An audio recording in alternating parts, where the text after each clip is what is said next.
Okay, good morning. My name is Samantha Mirabal. I'm with Milko's application team, and we're doing our DesignShop Talk today. We're live on both Facebook and YouTube, so if you have questions while we're live, just type them in on the chats. And I've got another monitor set up over here, and I will try to keep an eye on them to see what questions come in. I'll start off with the ones that were sent in ahead of time. First, real quick, make sure both of the platforms are live. It looks like... Why am I watching commercials on YouTube? That's not what I wanted. Let's see. Okay, yep, YouTube's live. Cool, and so is Facebook. Awesome. All right, so let me jump in on the questions that were sent in ahead of time, and then we'll jump over to whatever ones you type in. All right, what settings would you do for 100% polyester polo? It'll be a chest logo. So polyester polo, that doesn't tell me a whole lot because you can get heavyweight polyester, you can get lightweight polyester. The material content isn't, in my opinion, is not really as relevant as the weight of the fabric. So it really depends on what you're sewing on, on what you're going to do. I assume what you're really looking at is a dry fit type polo. So those, we've got some nice articles that were put up about dry fits. So I personally like using a Weblon or a no-show mesh. There's also a new one that's not new anymore. It was new, but it was called Cut Performance. That's another nice stabilizer to use. Basically for those lighter weight materials like the dry fits, they're really not very heavy. They're not very thick. So if you use a really heavy stabilizer on it, you're going to get that really big and bulky patch look that kind of hangs.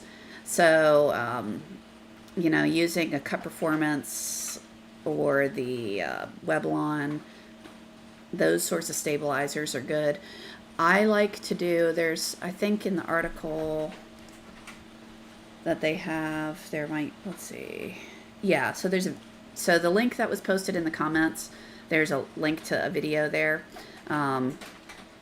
This is the technique I like using. So using, the stabilizer, using 505 adhesive on the back. Basically that makes sure your shirt, your garment, and the stabilizer are stuck together, because one of the other things that's important when you're working with the lighter weight or slipperier, is that even a word? Anyway, the fabrics that move around a lot, is to hold it still. So how do we do that? You can use good stabilizer, use 505, so you stick the shirt to the stabilizer, because the stabilizer is a nice, solid, non-stretchable surface. So if you stick the shirt to it, then you're in good shape there. Digitizing wise, on lighter weight garments, you don't want to go super heavy, right? The more stitches you have, the heavier it becomes and the more it starts pulling and things like that. So keeping your densities a little bit lighter are also a good thing for that. So, I kind of got a little bit off the material of this one, but I assume what you're really asking is about lightweight fabrics. So that's kind of what I just discussed here. But that's where I would focus my efforts on, is making sure you're hooping well, using the 505, keeping your densities a little bit light, and sewing on it. When you go to hoop, don't overstretch it. So that's another thing. If you're spraying and sticking it to the stabilizer, your risk of overstretching goes way down. Okay. So yeah, because just to clarify, if you overstretch the fabric, once you unhoop it, what happens? It goes whoosh, and that's how you get all those puckers and obnoxious things. All right, you get null instead of a color. So just to clarify what you're saying for other people who don't know, if you randomly have the word null over here, I can't ever force it to do it. Every now and then it'll appear. What I always suggest doing is coming over here, right click onto the color that says null, say edit color, and then just tell it to match chart, and it will reapply and get rid of the null word from there. And then it'll show up at the colors you want. So that would be my suggestion. I don't know why it randomly does that. I haven't seen it in a while, actually. So, good morning, Scott and Sherry. Thanks for joining today. All right, but that's how you fix it, right? So come over here, right click, edit color, match chart, apply OK, poof, all fixed. All right. On the next design shop, talk about how to turn a letter into a hole in a fill. That's fun. That's a neat little look. That's for trapunto, is what I've always called it. So let's take a look at that. So I'm going to draw a fill. So I'm going to use the complex fill tool. I'm going to use the circle. I'm going to click, and then I'm going to drag because I want an oval. All right, so I got an oval. How big is that thing? So that's 4.5 inches. That's cool. All right, I also don't really want it to be a straight fill, because when you're doing that kind of look where you want the texture of the towel to poke through, I kind of like doing these patterns rather than a straight fill, but that's a personal preference. Okay, so all I did was change that to decorative. Let me turn all that off. So we're not looking at grids. Cool. Now, how do we add a hole into that looks like a name? All right, or a letter. So I'm going to type in an S, make it a font that's cute. I like lemon. Let's do a lemon. Borderline obsessed with this font right now. All right. I'm just getting this to get a shape. All right. So if I select the shape I want to cut a hole in, hold my control key down, and then select the next thing. Right here is subtract element. If you right click on that, that'll give you your overlap. Okay, so I want no overlap because I want a straight hole. Now, if you're just trying to delete stitches underneath something and you want overlap, that's where you would set it. Here, we just want to cut out a hole in the shape of this letter. So, poof, now I've got a shape with my hole in it. If that hole is not where I want it, if I want to relocate it somewhere else, I can select my shape, click on the hole and move it. Okay, if I don't like that particular font and I want to try something else, undo, I did that fast. Select the shape, click on the hole. Now you'll see there's a box around it. I can hit the delete key. Okay, so again, how did I make that hole? If I want to align these perfect, I can select both, say center and center. Select what I want to take stitches out of, then hold my control key down, click on the second letter, click subtract element, and there. I have an S-shaped hole cut out of my fill. And you can do that with any text or pretty much any shape, really. So, for instance, it doesn't have to be that. Let's say I want a dot. All right, that's a really big dot. Let's say I want this shape cut out of it. That is so dumb, but you get the idea. All right. Oh, I'm going to make an alien. So, copy, paste, mirror. Cool. Let's say I want, all right, that's not really alien-like, but whatever. So if I want those cut out of it, if I select my shape, hold my control key down, click on the circle, and then say subtract, same thing. Select the shape, select the egg, select this thing, and then right there, subtract. So then I can delete these guys, and I have holes cut out. Is that Jason? Anyway. All right, so yeah. Rachel, I think that was your question. Hopefully that helps. All right, so we did that. How to turn, I don't quite understand what this is. I assume it's a typo. How I'm going to read this is how to make a font into an applique. Well, let me kick my dog out of here since he's decided now is the magical time to bark at me. One moment.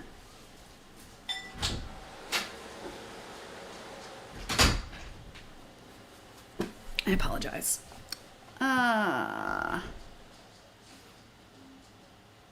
Okay, so let's see. Text. I'm going to delete this. I'm going to do right here. I'm sorry. Sorry, the dog is decided today's playtime, so I'm going to get someone to go put him up. Since kicking him out was not effective.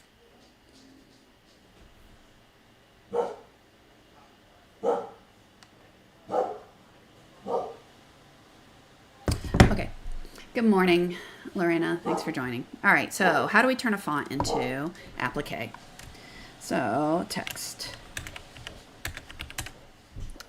All right, and then from here, I can then go to, there we go.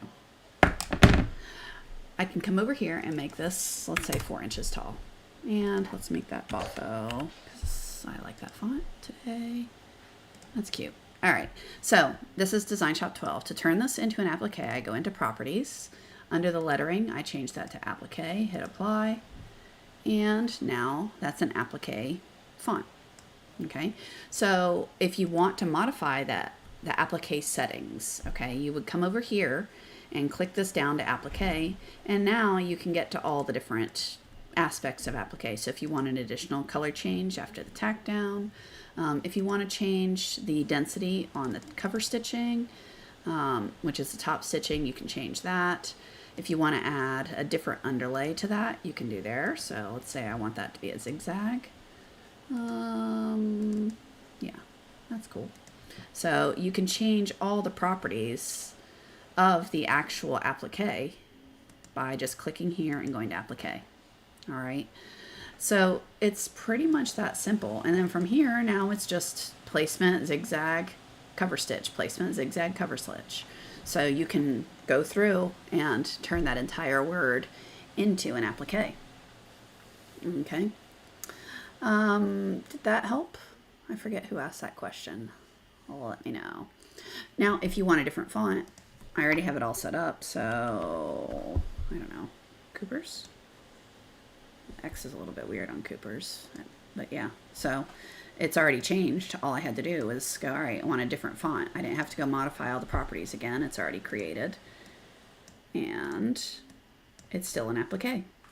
So that's a pretty cool little feature there.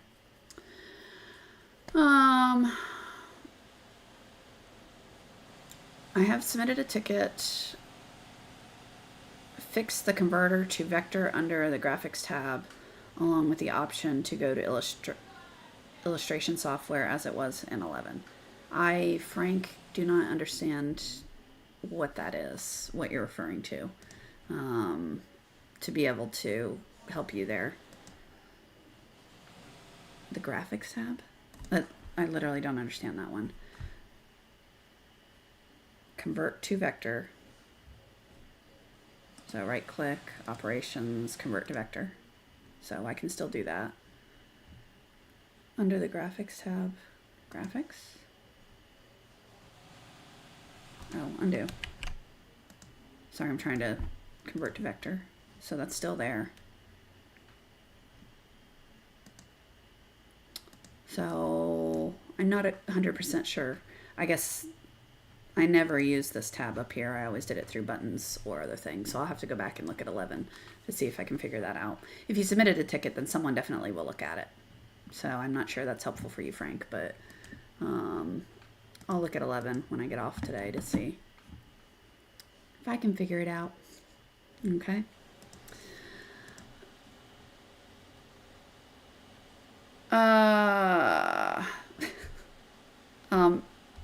Julie, no. Most of the features I'm showing are in 11. That's why I specifically said that particular one was in 12 only for the applique font. And I'm same thing when we went from 10 to 11. I can always go back and show how to do it without using a 12 feature. I just need, someone needs to let me know. And same with 10. So 10, a lot of the same stuff is still there. You don't have primer stitch. You don't have, there's stuff you don't have, but yeah. Oh, Scott just responded for Frank. It's already input. So yeah, there's plenty that you can still do in 10. So all you'll see is some of the new features as well. Let's see. I don't have 10 on this computer though. I have 11 on this computer, so I can always go and reopen 11. But I've long got rid of 10 off my computers. But I used it, so I still know it's different. Yeah, I mean, if I show something and I say that's only in 11 or it's only in 12, then... So in 11, excuse me. So if you want to turn a font into an applique for version 11, you have to do some work. Okay, so text, let's make that Bafo. And make that 3. Okay, so if I wanted... I'm in 12, but I'm going to show you how you would do this in 11, right? So if I go to properties, this does not exist in 11, right? So how do you do this? So what I would do and this is how I always used to do it, is I would go operations and I'd convert to vector. Okay, so now I have artwork in the shape of this letter. So from here, I can now use the change element from one type to another and say walk normal, add. So what did that just do? That created my placement stitches. So then I would copy and paste, give it a new color, change it to maybe a bean stitch. So I've got my placement, my tack down, copy, paste, hold my control key down, click on that single line, change this to tackle and make that something wider, 30. Okay, and a different color because I like doing that. And then from here, I would copy and paste, give it another color, make that be satin, again, make it wider, there. So I just took that same text and turned it into an applique, but personally, I would suggest regrouping these so it does one letter at a time. It really depends on how big it is, whether you can sew it like this. But yeah, that's all you would do in version even 10 or 11 is rather than just doing the drop down saying make it an applique, you have to create it yourself. Like I said, I did that in what, a minute? So it's, you know, it's work rather than just click a button. It's not hard work, it's just something to do, right? And that's all there is to it. So now I've got my placement stitch, my tack down, and then my zigzag and the cover stitch. Andrea, did that help? And you can do that with any of them, right? You just want to get the art that you want to convert into a vector format, and then you're good to go. If you don't have the higher levels of DesignShop where you don't have the change element from one type to another, it just means you're going to have to trace the shape, right? So you'll have to trace whatever text you want using the walk input or this single line center. Okay. Andrea, let me know if that didn't help or if you need me to go over that again. Oh, in creating a shape, you use 2 points and you use 2 points, a triangle for straight and a, wait. In creating a shape, you use 2 points, a triangle for straight and a circle for a curved line. Is there any way to smooth? Oh, yeah. Sorry. Okay, so if I did this and then shift enter, there we go. All right, so let's say I've got a straight point and I accidentally meant that to be a curved. So what can we do? Well, if you double click on that point, you can tell it to be a curved point. So you can do that. So I can come and select on any of these points and tell it to be curved. Or I can click on the point, hold the shift key down on the keyboard and click. So shift click toggles it from triangle to curve. If you toggle it to a triangle and now you want this line to be straight, you're going to hold your control key down and right click on the line. So anytime you want to straighten out a curve to a straight, that's going to be control and right click on it. Shift click changes the points to rounds. See that? So Mr. 209ers, did that help? Is that what you were asking, is how to change those? The other thing is if you want that to be a perfect circle, here's a little trick. Well, there's the Bezier, which is shift drag. Or I can hold my control key and drag, and it will make it a nice perfect circle between the two other points. So control drag will make this arc a nice curve, nice and smooth between the points. See that? Okay. So did that help? Let me know. Oh. Do people embroider on applique on t-shirts specifically? And if so, how do you go about the setup for a shirt itself, meaning the backing, how many backings? Yeah. So people do applique on t-shirts all the time. Specifically, you can see a big market in it when you have children's like birthday shirts where it's got a number and, you know, a dinosaur or something like that, or an initial and some, you know, character of some sort. So those sorts of things. Those are almost always done on onesies and t-shirts and things like that. What backings to use? Okay, so that's personal preference to some degree.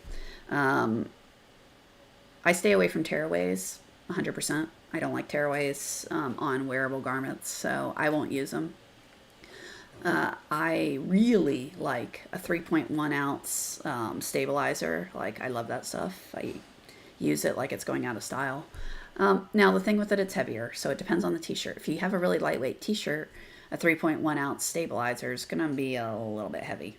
So you may be better off using that same type of stabilizers you'd use on the performance wear. So like a Weblon no-show, the nylon mesh, or the cut performance, those sorts of things.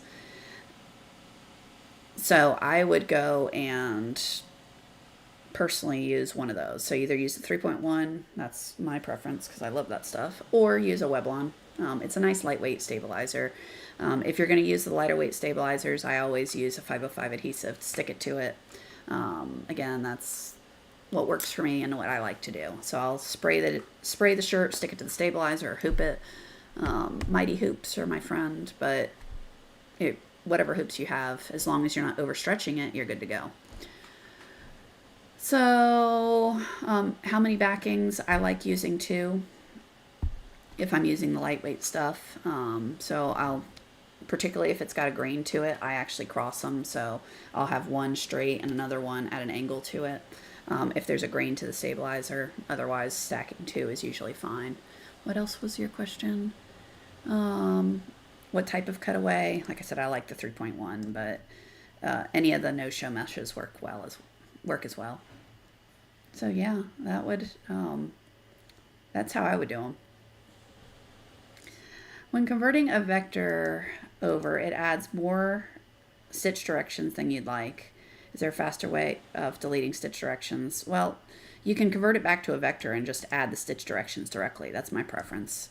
So let me do that. So I've got these guys here. I bet you if I take this and do a convert, oops, that was single direction, so that doesn't do it. So you could tell it to do a single direction convert rather than automatic. If you do automatic, every now and then let's see what it did. So it put a gazillion stitch directions, it added a splice line and things like that. So if I have to go delete them, as you've seen, you go through and delete stitch directions like this, and one at a time. Or delete the whole thing like that. That's cool too. There you go. So rather than doing that, what I would prefer to do is, let me turn that off, is take this shape and go, all right, well, let me just add that. If I like that splice line, I'll add my splice line across here, maybe. There we go. Okay, so add a splice line, and then I can come over and say, all right, I want that stitch direction and that stitch direction, and now I'm done. So when it adds a ton of the stitch direction lines, I usually just do it myself because it's quicker. I mean, that's all the difference is between a vector and sew out files, is adding stitch directions. So you can just add them in to suit your needs. Okay. Alex, did that help? Hopefully it did. And Mr. 209ers. All right, what other things do you guys have? Let's see. Excellent. I'm glad that was helpful. Okay. So let's see. What else do we have?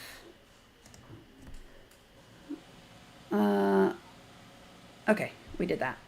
Can we talk about 3D puff on hats, settings, etc.? So I posted where that question was asked. I posted these 3 links. There's a lot of really good resources out here that are nice videos. I mean, right here, 3D embroidery on hats, there's a video there. It talks about all the settings. There's videos on digitizing the file. So if you're looking for digitizing, there's multiple videos on doing that. There's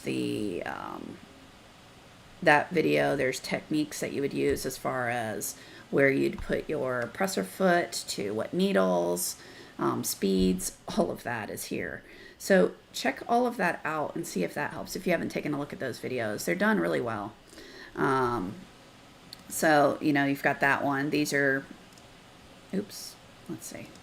That one is a presentation, 3D embroidery on hats. I think that's actually linked in this article as well. I think it's that one. Yep, so there's the link to that video.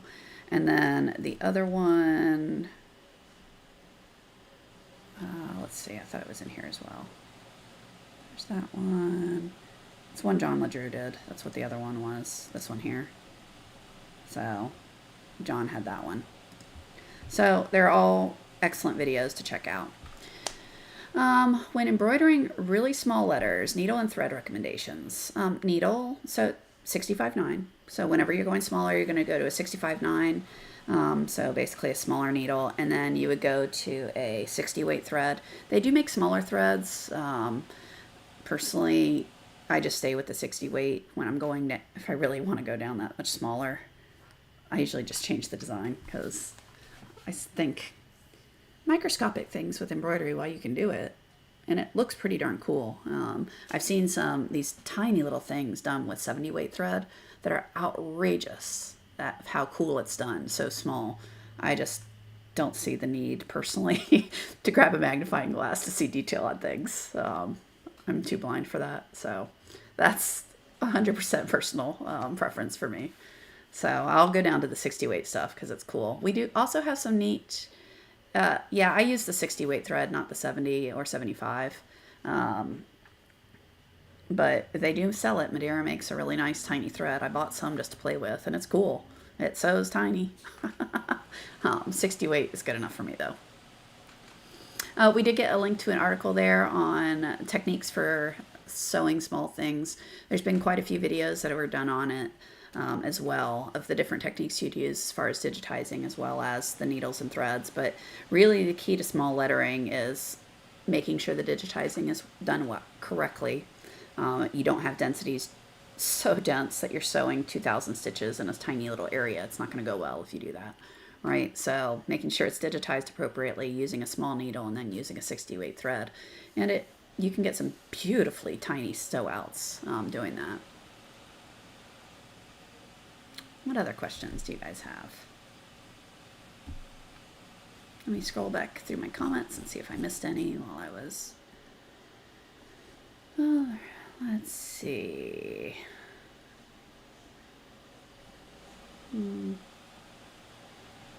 Got all those. Okay, so editing density on DST files. Let me go open up an expanded file. You just do it through the scale tab, and that's how you did it in 11 as well. So let me go find one.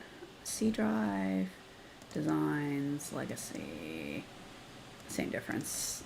This is a EXP, but it's the same difference. It's an expanded file type. So if you want to modify densities, you would go into the scale tab, and then right here, you can play with the different pull compensations and things like that.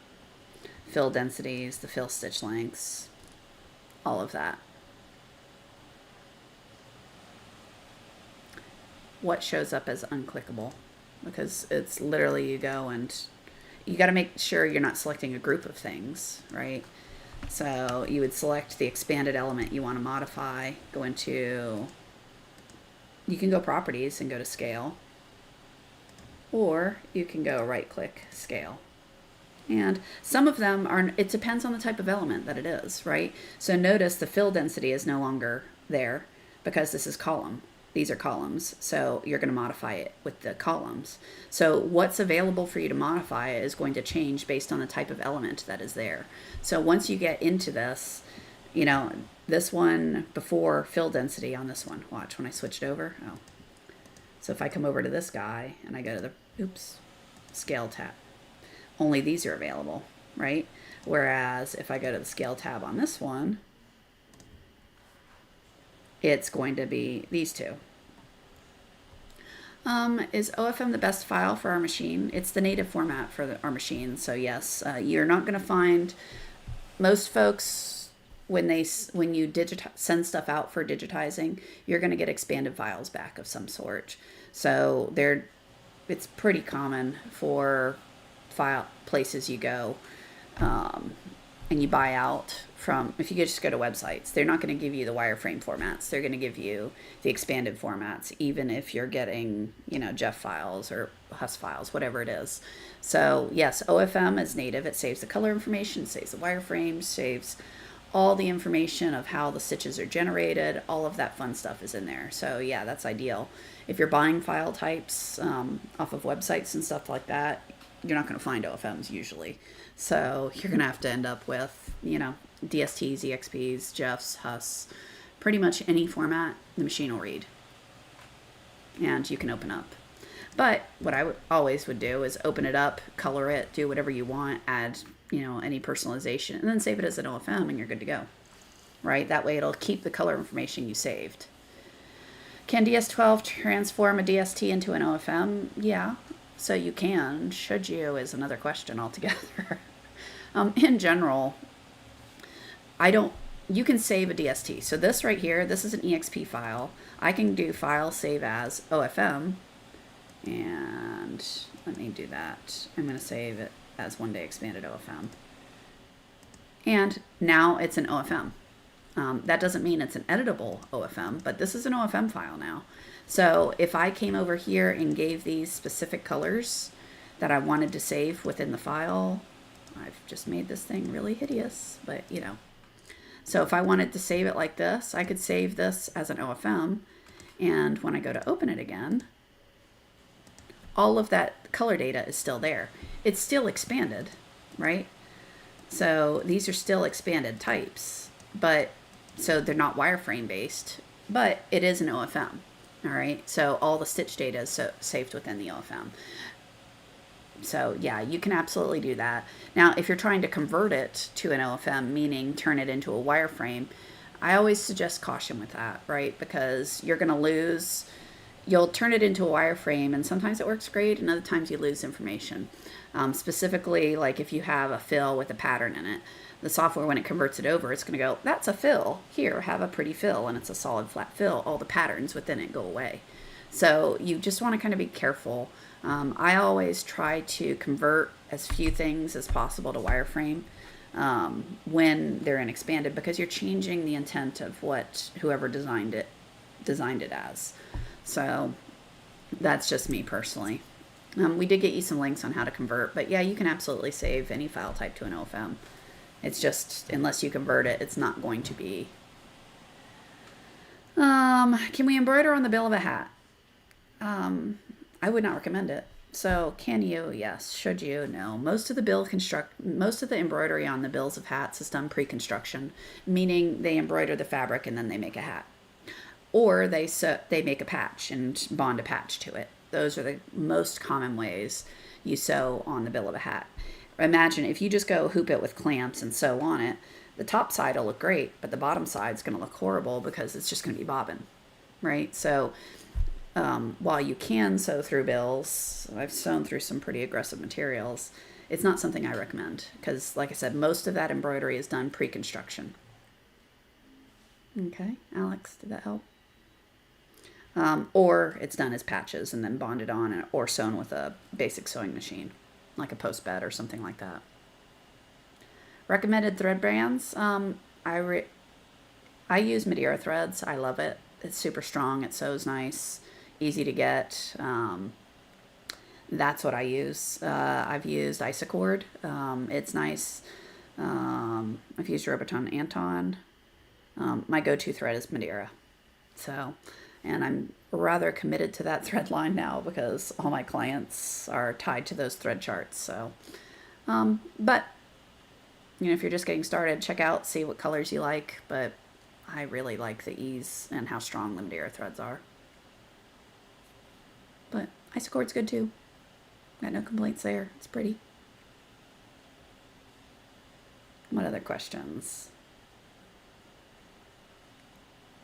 I will say the only thing I stay far away from is pretty much any thread you can get at Joann's. They all seem to be so weak, and that you take them off the spool and you pull on them a little bit and they just fall apart. So yeah, I stay away from those threads pretty heavily, mainly because we run at high speeds. It's it's fast. It's sewing. You got temperatures involved because imagine you're sewing something really fast. It builds heat. It doesn't really look like that, but it does. So, when you start going with the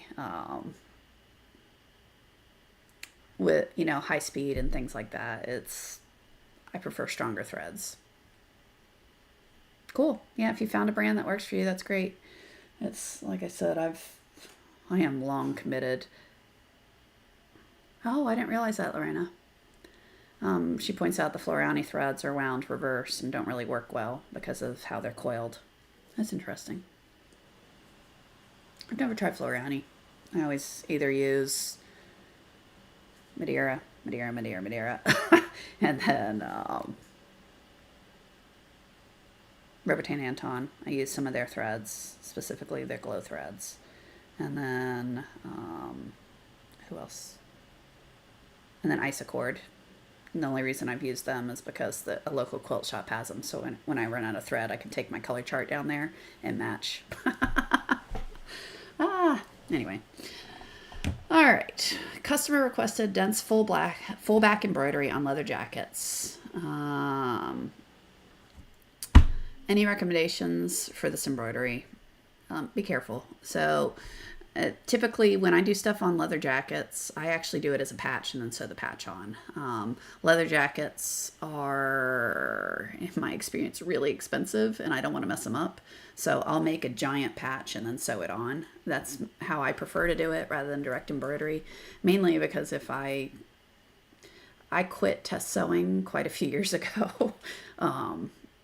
Mostly because I've been doing it so long. Most of the time I can just sew and go, right? Or I digitize and I've done it long enough where I know what works and doesn't work. So I'll digitize and then I'll go sew it. Well, that comes with pluses and minuses. Every now and then I have settings wrong and moving too fast, clicking too fast. And next thing you know, it just is not right. So because of that, I tend to not want to sew on expensive garments, particularly leather jackets. I'll make a big old patch and sew it on with my post-bed machine. We did get you some links on embroidering on leather, but that's just my personal preference for it. Let's see.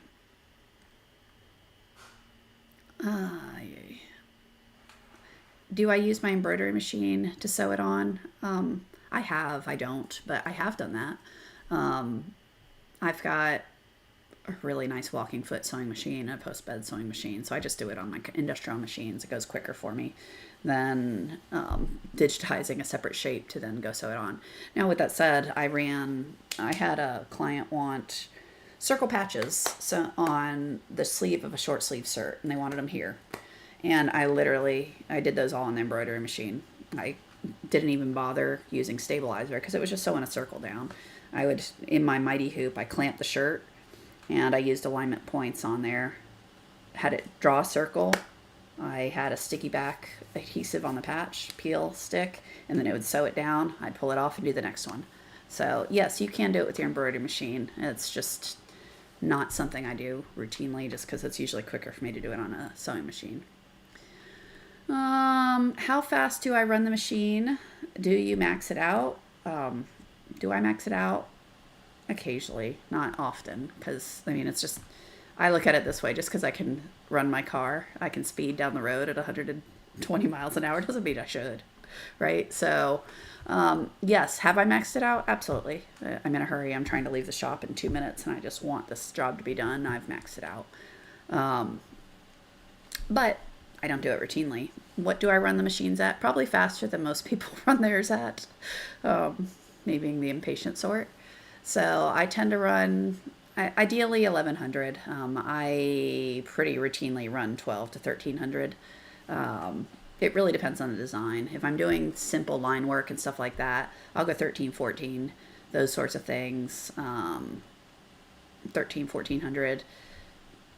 Well, but when I'm doing heavy or dense designs, I'll slow it down 1100 to 1000, somewhere in there. Okay, let's see what other questions were typed in. Do you have any ideas when using True Type 5-star fonts? I don't even know what that means. True Type fonts, you just type them in.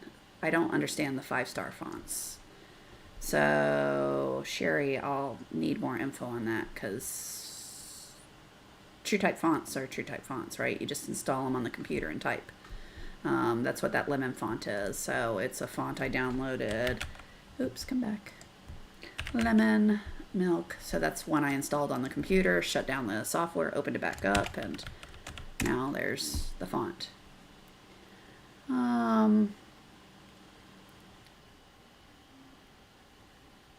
Okay, so let's see. Just on the line of the patch, with the patch, your concern was gapping at the center of the patch from the jacket while wearing it. I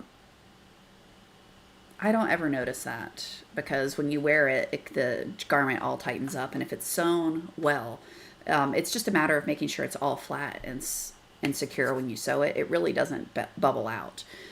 You can use a adhesive on the back of it, like one of those iron-on adhesives, and if you press it, you can kind of glue it to it. I've never had any issue with that, but you can. So that's another technique, but I've never noticed it gapping for large patches like that. Does the XL hoop come magnetic?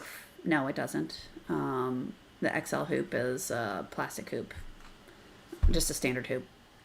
So no, it's not magnetic. I have an issue stitching two E's in the same word and having them look different. That's different. I mean, the only thing I can imagine is if the pull compensation happened to get changed on one of them.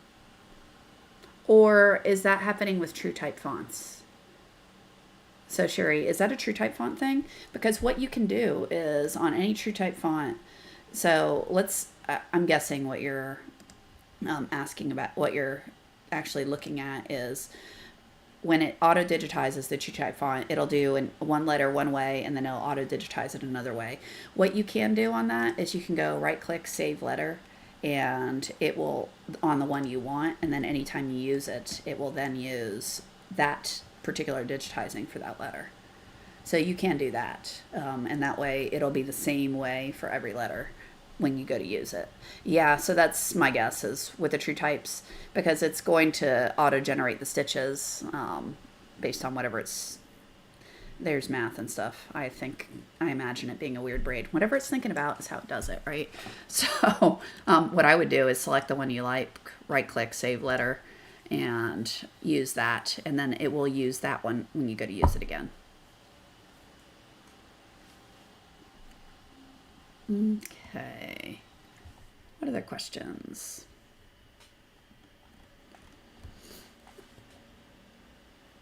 We did get you a link to the XL hoop, so you guys have that if anyone's curious what that thing is. It's a massively large hoop. It's pretty cool. You get the full sew field with the machine that way. Okay. I don't see any other questions typed in. Did I miss any? Nope, I don't see any that I missed. All right, well, hold on for a little bit longer, see if anyone else wants to type anything in. Other than that, I will be calling it a day. We're going to States. I'm going to ramble in case anyone types in questions. Going to States tomorrow. Do we, as Melco V12 users, have the ability to make OFA fonts? You do. You can do it so you would come into the alphabet editor, create a font, and go for it. So yeah, I've created some. They're fun. But yeah, you can create OFAs. I always, once I create it, I actually come over and copy off Gina, I know I've talked about this before, but so I've got my custom OFAs. So it saves it within the file for where fonts go. So wherever it's installed. So let's see, Melco program files. So the fonts will go in here is where it'll save it. So I always, when I'm done with it, I copy it out and save it into my little design area. Where is it? My designs. Oh, whatever. I just showed it. Oh, DS library.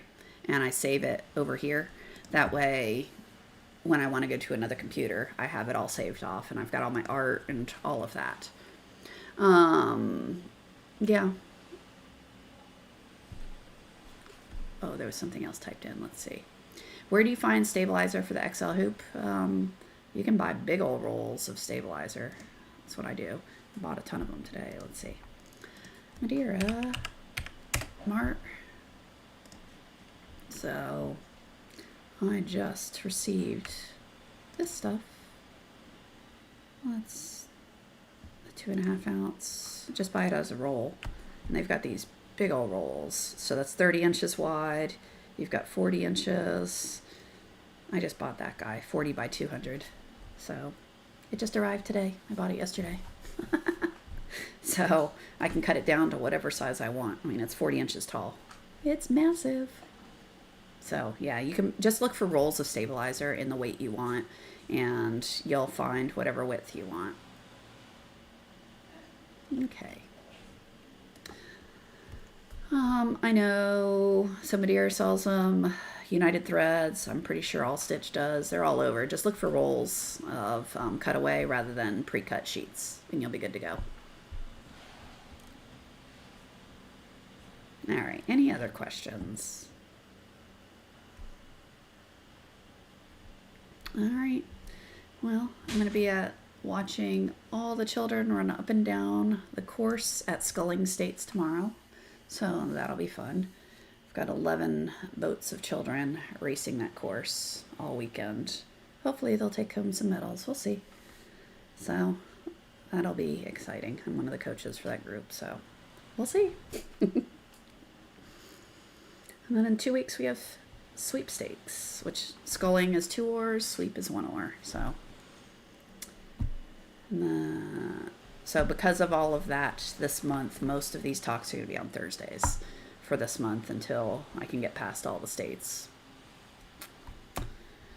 Because we travel on Fridays to go over to the park where the course is.